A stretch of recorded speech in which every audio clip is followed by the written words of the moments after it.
Okay, I guess we can start, right? Everybody is ready?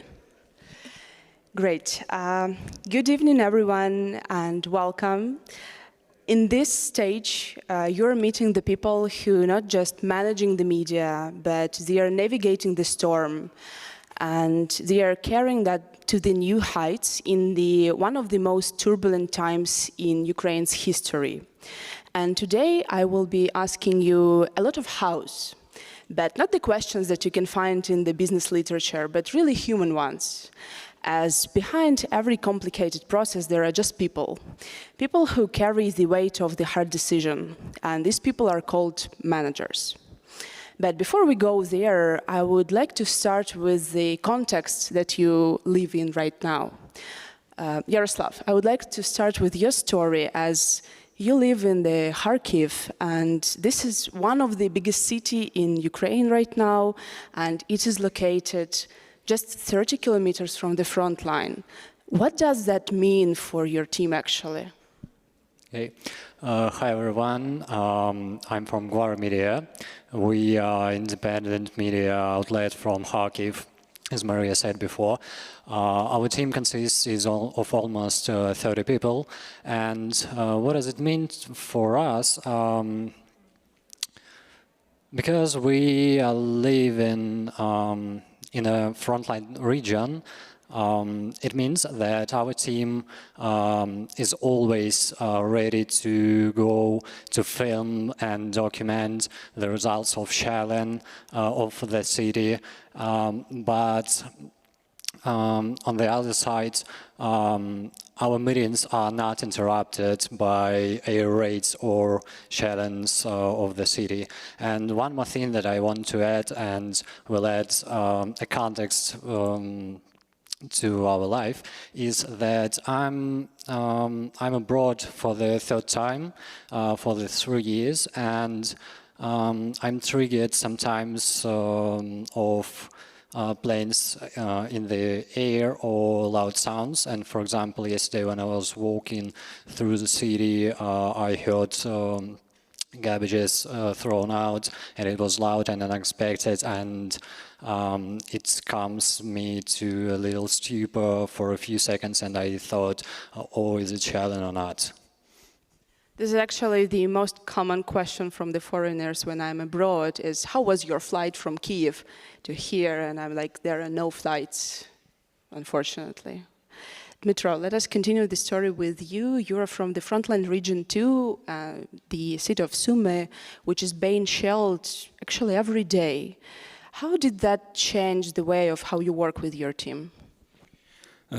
Of course, it's changed, and 3 years ago we had a Russian army in our city also, but mostly around our city. And previously, COVID pandemic changed our way of working, and of course, full-scale invasion changed everything, because we started to be not just the media, we started to be connectors between volunteers, between military and between civil people who need some support. And we grew our team from 4 people to 16 for now, because we had challenges which we can't manage by this team. Now every person in our team have a very close connection to the war. Every person have, for example, it can be partner on the front line in the army. Somebody can have parents closer to the Russian border, maybe 5 kilometers, so it's so close, you understand. And everyone have some trauma. We don't speak in generally about some PTSD or something else, but of course it's difficult to manage, because sometimes you can't understand how you can help somebody, because it can be some failed management process, but mostly it's about some personal challenge, some personal trauma, and you can't be a therapist for everyone, and we provide in some compensations for working with therapists and to help some mental support. So now we have not just Array Dolores, and also like in Kharkiv we have shelling every day, and the last news about real situations that one of our institutional partner from business has damaged their business at all, and of course it's a big challenge also because of US funding cutting, but of course it's mostly about emotions. So but we like quite optimistic in this because our team is very patriotical people, so we hope that we will win and believe in it. It is very interesting and challenging at the same time, and today I'm going to ask you a lot about the people management, so this is the time when I plan to dive deeper into your context especially, but continuing with the stories of how the newsrooms look like right now. Rosana, you live in the western part of Ukraine, and your city is welcoming thousands of refugees and veterans. And despite the long distance from the front line, you probably have your challenges too. Yeah, thank you so much. First of all, I want to say thank you for Mariia and Jnomics for this event. It's very important for us to speak about Ukraine and about reality of local medias in Ukraine, and it's a big honor to speak to you, to such an important audience for us. I'm from the very western city, and yes, we are very far from the front line geographically, but war is everywhere, as Dima mentioned just 1 minute ago. Every family connected somehow to war, and in my city now, somewhere around 30,000 of internally displaced person, and it's not just a new residents, it's new citizens, it's a new people in our city, and they created absolutely new social landscape in my city. And as a media, we need to be very quick to this adaptation and to create very valid content and product for new citizens and for all citizens as well. And in informational environment in our region, very specifically, we are very close to EU borders, so influence from Hungary, Slovakia with Russian narratives very influenced on this region too. So as in my opinion, it's a very important period for media too, and we need to be very careful with information and pretty responsible for this. And yes, our journalists don't wear body armor, but every day we work with life stories, with people who go through the war. And one friend of mine, her name is Ina, she opened a restaurant in Zakarpattia, in my region. It was the first slow food restaurant in Ukraine, in one village. It was maybe 1 year before a full-scale invasion. And after full-scale invasion was started, they closed this restaurant and opened a shelter for IDPs.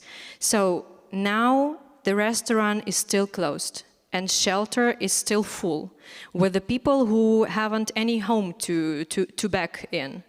Another friend of mine from my city, she started NGO 25 years ago, and it was educational initiative. So for now, they sent, I just use my notes, they sent 6,000 humanitarian trucks to frontline. Oh wow, that's huge. And more than 70 ambulances and evacuation vehicles. and co-founder of our NGO, Institute for Central European Strategy, writer Andriy Lyubka. As a volunteer, he collected money and bought and sent to the front line more than 350 cars for our militarians. And the last but not least, also we wrote stories like about Robert. He's 23 years old and he goes through Russian captivity. He was there for 2 years and now he's back to his native city.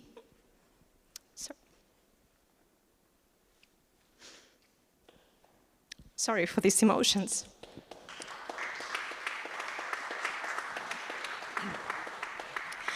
And he wanted to be a programmer. And we wrote about this too. So for us, local journalism, it's not just to repeating some facts. It's time and chance and opportunity to catch the senses, to create new narratives. So yes, we are far from the front line, but we are totally in a war. Thank you so much for this context, Rosana. As I think right at this point, everybody understands how hard discussion will we have right now at this time. Diving deeper into the context of how the newsrooms work right now, it is really hard to imagine that someone could have a plan, or I'm afraid of this word, a strategy, right? Because our future is so unforecasted, right? And the external factors could force us to make decisions that we can never imagine that we could make before, right? Dmytro, I would like to start this conversation with you, as I know that before the war, your media was close to slow and a lifestyle type, but it is not anymore. So my question is, how this transition happened and how does your media look like right now? I think that if we compare us with, for example, traditional media in our region or maybe national media, we still also look like more lifestyle media. Of course, most content is related to war, but mostly it's about people's stories. It's not about just facts about challenge. Of course, we writing about it, but it's not our focus topic, and we try to explain people deeper some processes, and also it's very contrast to tell about some vision of development of city, and people's stories. It's also a part of this vision of development, but we try to keep this stream about some development, because people in border region, entrepreneurship, volunteers, I don't know, art people, everybody need to have this like North Star where city can go now and after the war, after the win, because 3 years ago, we lost near 50,000 people from city, which they evacuated to another countries and other cities. Somebody came back, but mostly we need to reinvent the economical model, because we have a big challenge about universities also. 5 years ago, pandemic started the new landscape on our studying, and still we have no university in Sumy who can provide studying offline, and you can understand that some people who joined the university 5 years ago, they already have diploma and they're specialists, but somebody don't see each other in university.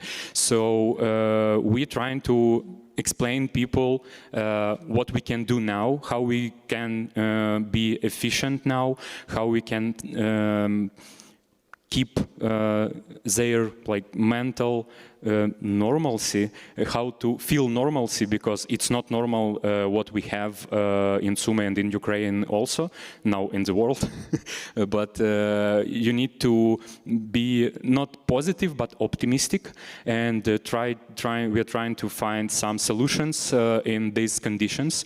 It's very difficult, but you need to support vulnerable groups. You need to search some decisions, make some decisions that are not very easy to tell us, because nobody know how we can resolve some problems now in the border region. Catching the topic that Dmytro just raised, Rosana, I would like to address the question to you, as your media also covered the lifestyle topic. And for you, I have quite a provocative question. Do you think that the war actually killed the lifestyle journalism in Ukraine? For sure. For me, I'm 100% sure that the war killed lifestyle media in Ukraine. The way we thought about this before.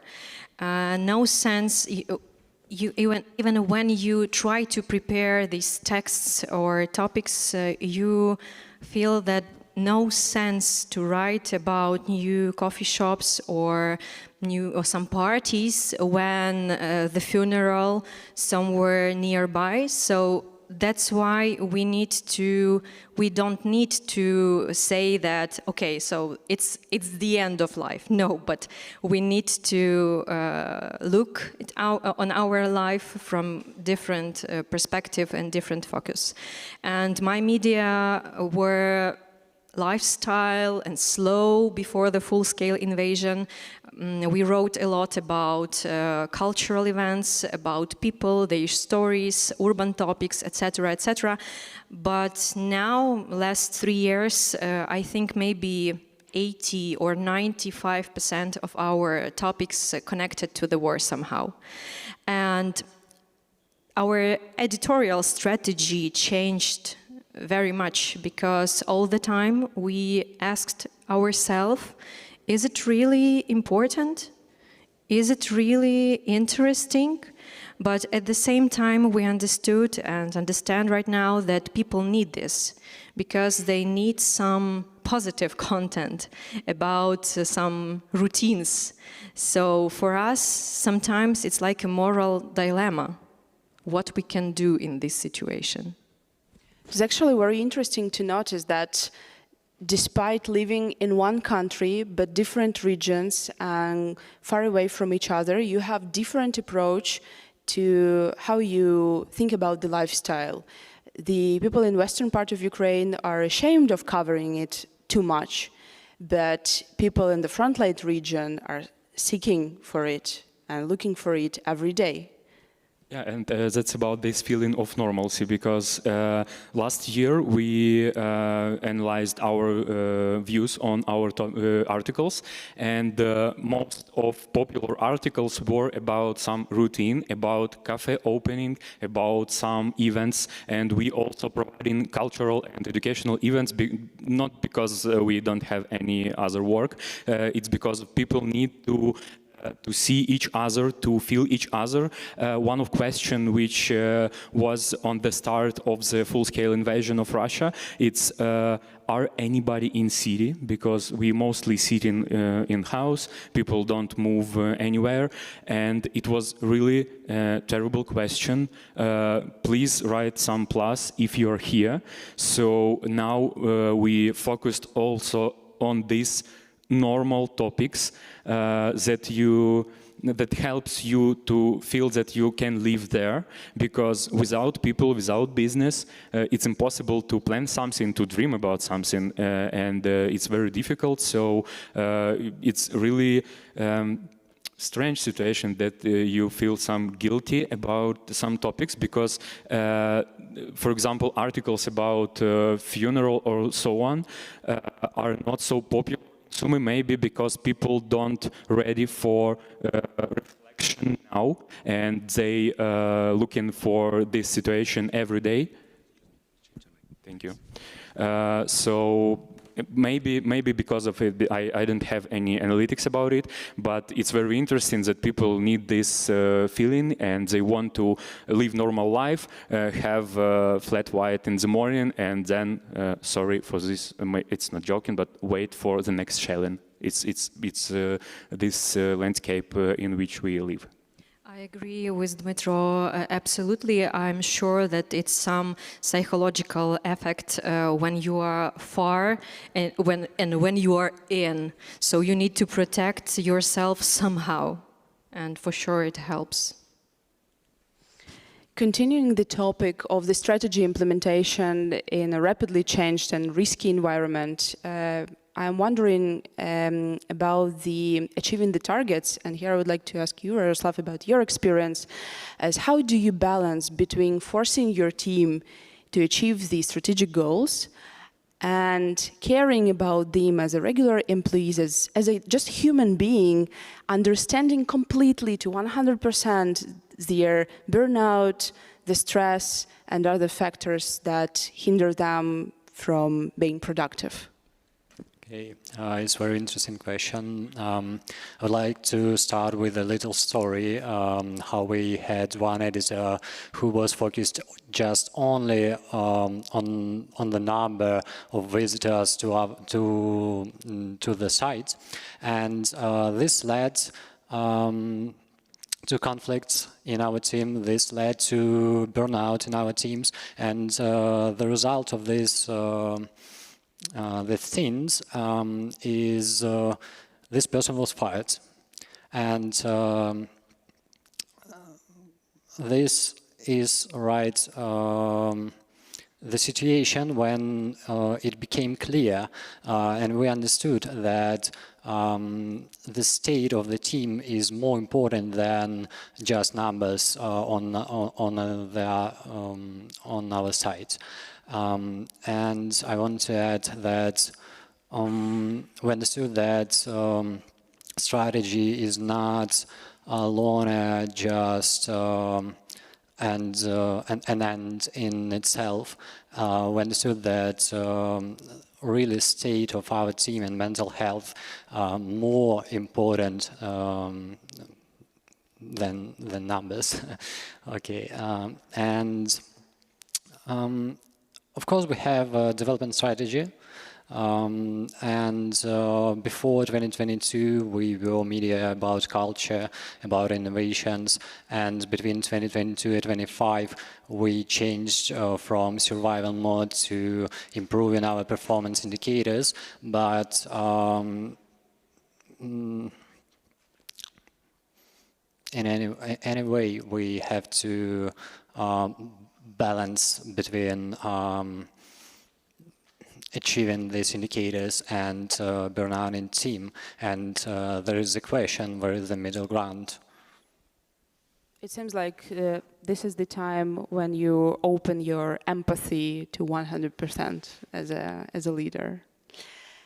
Dmytro, I have quite a similar question to you, but with a slight different focus. As in the stable environment and stable markets, if there are some in this world, managers tend to push the team to over-deliver to achieve 100% of the targets. But the war could change the approach or the goal itself. So my question is, how much is enough? How do you understand that this goal is quite solid for the environment that you live in? We have the same situation, but sometimes people want to overachieve because they want to distance on war, and of course, we trying to adapt our plans. We have a strategy also, and I think that it's also about vision of city. It's also about vision in media. When you work in these conditions, you need to understand where you want to go and what you can do for these people. And we are making annual research, and we understand what people expect from us, and it's more about some it's not just about journalism like a part of democracy process. It's mostly about identity. It's mostly about some feeling of normalcy, about some normal life in Sumy. So it fulfill us because people need it, and we can feel our efficient in this. But of course, as I said, sometimes you can't understand why people have this efficient or other, and you need to adapt some plans. And of course, for example, a situation with US funding created for us new challenges, and you need to make some new plans and adapt them. But to be honest, I think that we will achieve maybe, I don't know, 80% of our plan till this year, and I think that it's already over than you can expect. Don't tell that to your team. Yeah. So I hope that, of course, you need to invest more in people management, but strategy is the main, and the main goal will be your North Star, and you need to keep it, because it's also keep this people motivation. So it's about to have patience to achieve that. Okay, let us talk about the most important resource that you have in your organizations. Guess who? That's the people, right? And according to the recent studies in Ukraine, 40% of Ukrainians are morally affected by the loss of the close person, and 30% of Ukrainians struggle with mental health issues, including burnout and the war fatigue. And these numbers actually are huge, and of course, journalists are not an exception. Yaroslav, I would like to address the first question to you is, how different is the approach of managing the team that is affected by trauma? I would like to start with another short story.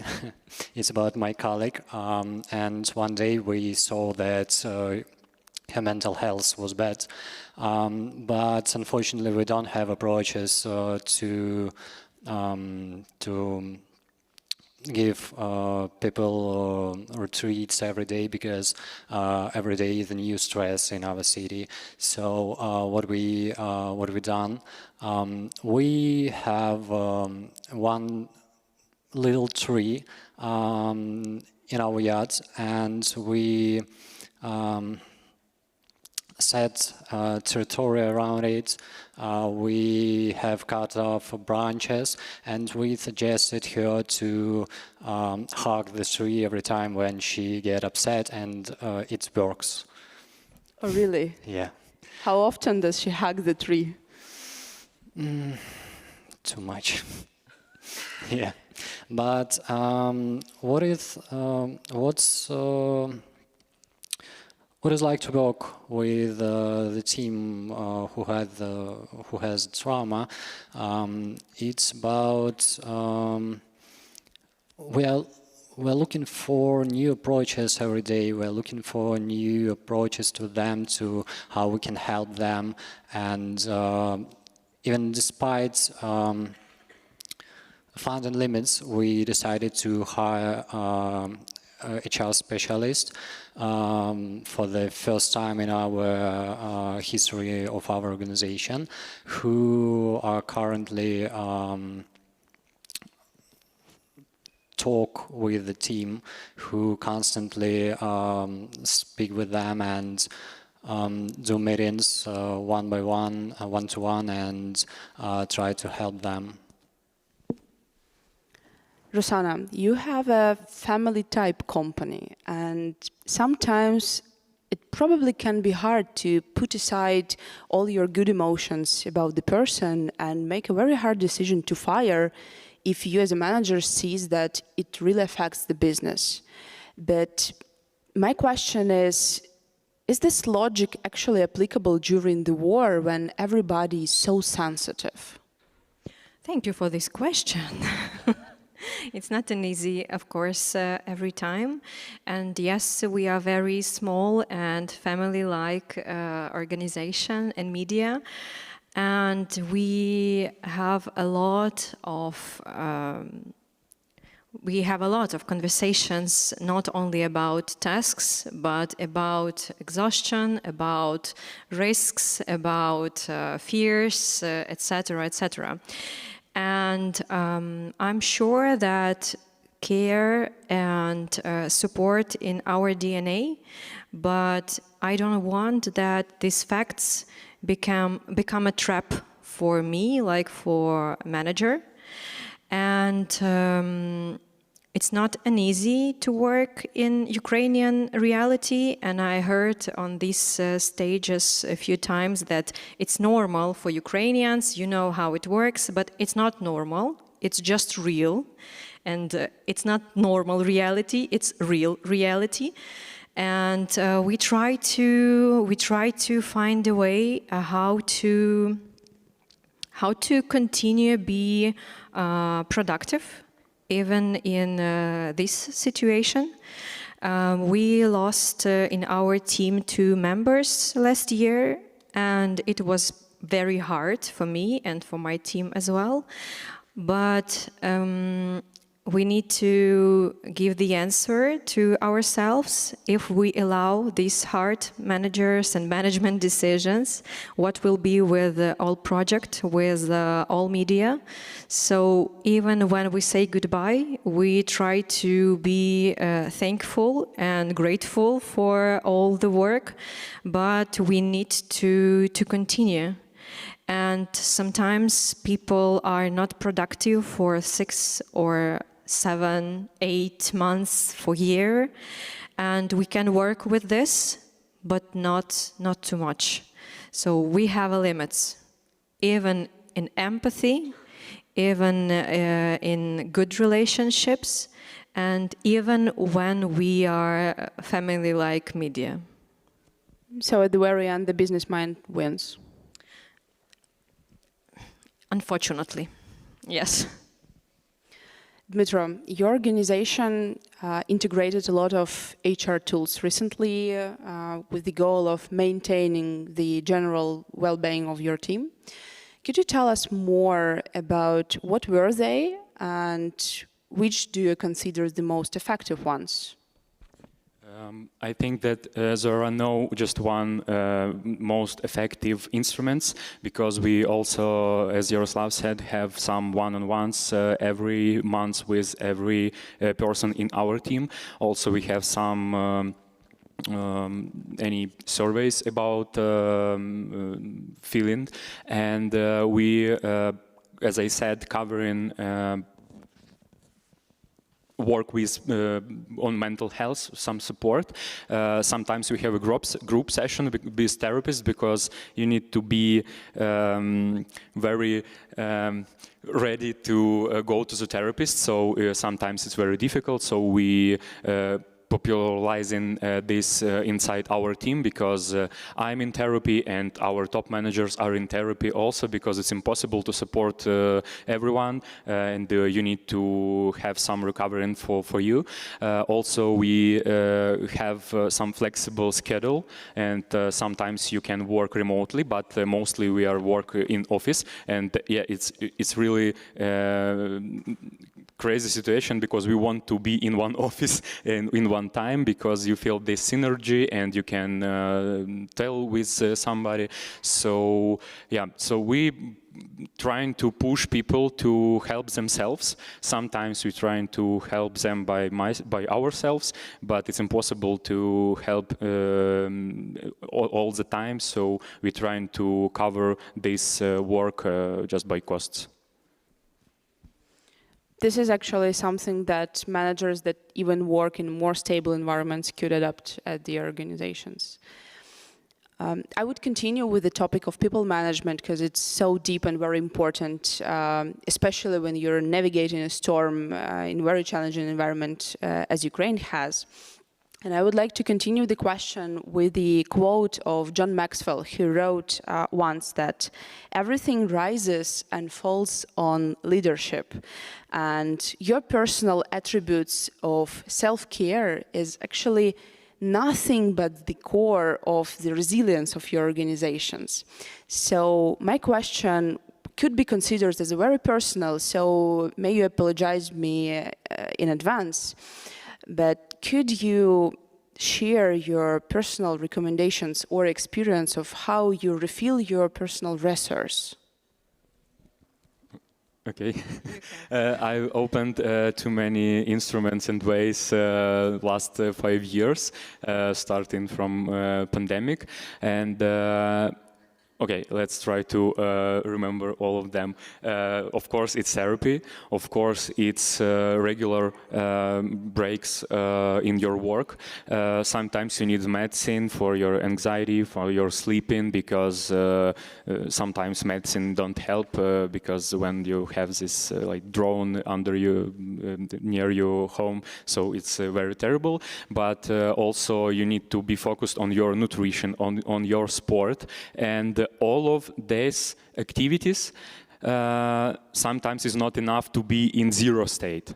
It's not about very productive and positive thinking and I go to achieve anything and so on. Sometimes you need to have a great partnership with your partner, so you need to help each other, to help in your partners, but mostly it's not enough.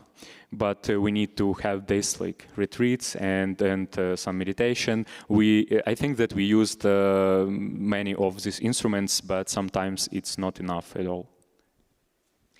I think everything is not enough when you are in war. It can be enough in regular life, but when you are in and too deep in, it's not an easy, it's not, and everything is not enough. Even after vacation, still you feel tiredness and stress. And I think it's a weak point for a lot of managers, inner energy, a resource, etc., etc. As for me, it helped, I think maybe routine. When you have a schedule, when you just move through one task to one task, when I can change the focus from one format to another one, when I spend time with my 6-year-old son, it helps me a lot. And last year, I started my MBA education in Kyiv. It's a Ukrainian capital, which is very loud every time with the drones and with missiles. But I love this city a lot, and I love this chance to have this education in Ukraine.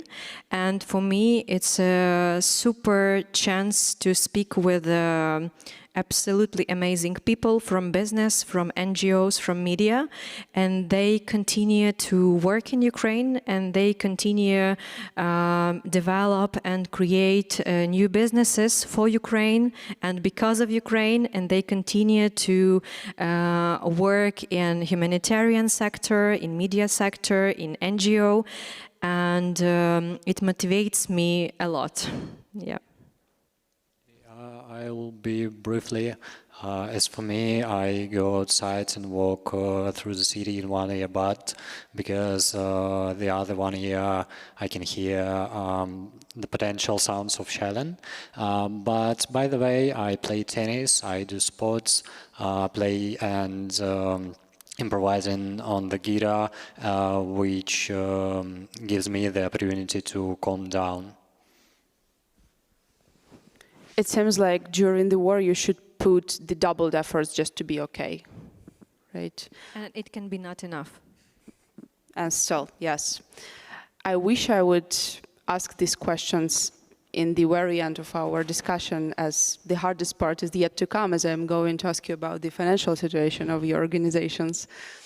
And it requires a little bit of a context, as Ukraine struggles with the recent USAID funding freeze, as all of the countries around the world. But this is not the complete explanation of the issues, as the advertising market stagnates in the regions, especially the purchasing power of the audience is still not strong enough, and a lot of media are not ready to rely on the reader revenue.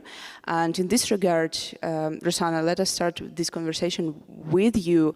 As my question is a little bit general, but still, what do you think is the recipe for local Ukrainian media, not only to survive financially, but actually to develop their revenues? Thank you. I think I will start from thought that it's very difficult situation in local medias, and we have a lot of local media in Ukraine, and some medias already closing after freezing US funding organizations, and some of them in very critical situation. And even my media has, I think, 80% of budget from grants and another 20 from advertising and reader support. And it's a very fragile model. So we understood that we need to change it. And now we started to work very precisely with the readers community, and we change our relationships with local businesses as well. Because we understand it's a question about our survival in this reality. And I don't see how local medias can live only with advertising money. It's not so easy to create so much advertising content.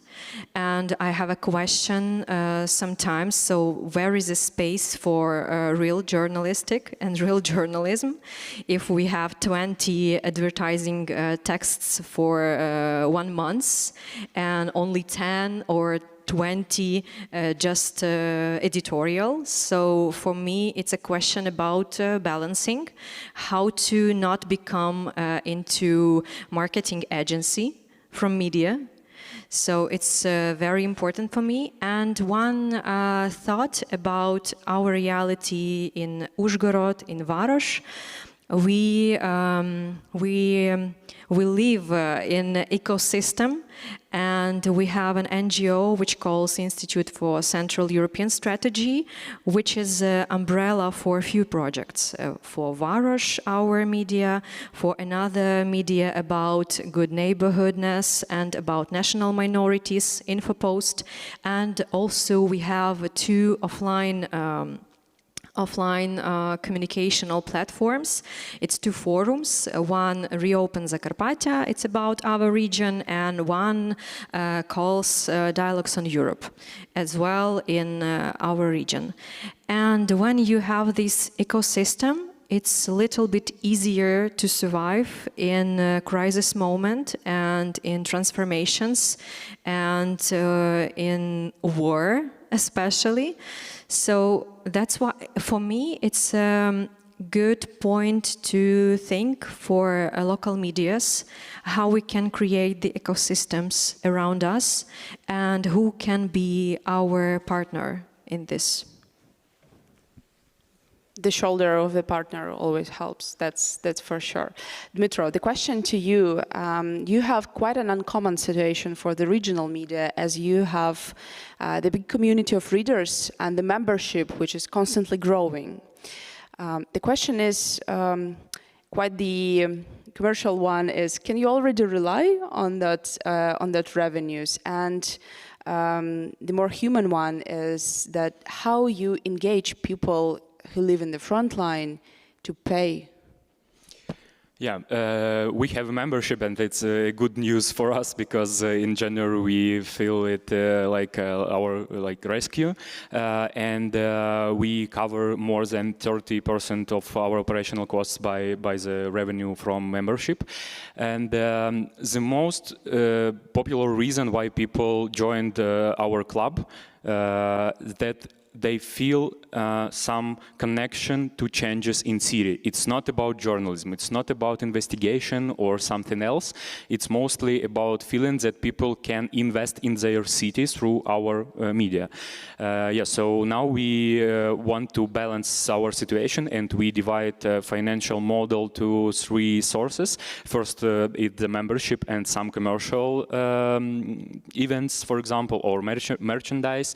The second one, we already have the first institutional partner from local business and want to grow this source also. And the third one, it's now it's European donors, and now we have, for example, the Deutsche Welle Academy, which support us, and European Endowment for Democracy, and they give us the period to reinvent our business model, because it's a big challenge for us. We had a 60% US fund in our budget, so it's a big challenge for us, but it's a great possibility to speak more honest with local business, that it's impossible to get any money from donors like previously. So I believe that we will be okay with this challenge, but we need some time to explain people why they need to support us, because it's not a regular culture in Ukraine. It's something new for us, for regional media also.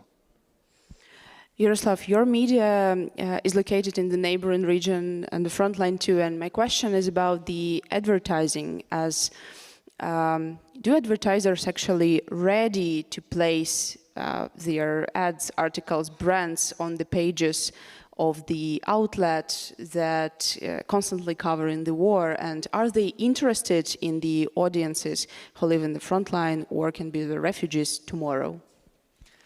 It's a very painful question for me, because no matter what we do, no matter what businesses we go to talk to, we are not supported, unfortunately, because businesses in Kharkiv, they're afraid to spend extra money because they don't know what will happen tomorrow, if it's a rocket will hit in their store, and what else?